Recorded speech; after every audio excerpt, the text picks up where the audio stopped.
मतदान प्रक्रिया पूर्ण होताच सोलापूरमध्ये काँग्रेस शहराध्यक्षांसह कार्यकर्त्यांनी जल्लोष केलाय। तर रामलाल चौक ते भैया चौकापर्यंत घोषणाबाजी करत पदयात्रा काढण्यात आली आहे। राम सातपुते आणि भाजपच्या विरोधात जोरदार घोषणाबाजी यावेळी करण्यात आली आहे। घटनेची माहिती मिळताच स्वतः पोलीस आयुक्त एम राजकुमार घटनास्थळी दाखल झालेत। तर निकालापूर्वीच काँग्रेसला विजयाचा आत्मविश्वास आहे आणि त्यामुळे त्यांनी ही पदयात्रा काढली आहे, घोषणाबाजी केली आहे। तर याविषयी अधिक माहिती देण्यासाठी आपले प्रतिनिधी अभिषेक अदेप्पा हे आपल्या सोबत फोन लाईन वरून जोडले गेलेले आहेत।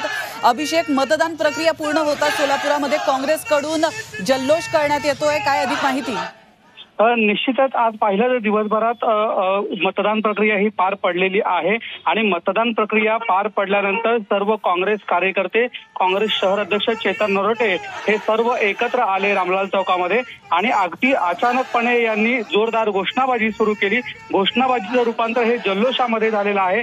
एकंदरीत आजचं वातावरण पाहता भाजपा आणि भाजपाचे जे उमेदवार आहेत राम सातपुते यांच्या पायाखालची जमीन ही सरकलेली आहे आणि आता आमचा विजय हा निश्चित आहे, आम्हाला 100% खात्री आमचा विजय होणार, त्यासाठी आम्ही आता अगोदरच हा जल्लोष करत आहोत अशी प्रतिक्रिया काँग्रेसच्या वतीनं देण्यात आलेली आहे आणि हा जल्लोष करण्यात आलेला आहे। धन्यवाद अभिषेक, तुम्ही दिलेल्या महत्त्वपूर्ण माहितीबद्दल। तर आपण या दृश्यांच्या माध्यमातून पाहू शकतो रामलाल चौक ते भैया चौकापर्यंत काँग्रेसकडून घोषणाबाजी करत पदयात्रा काढण्यात आली आहे।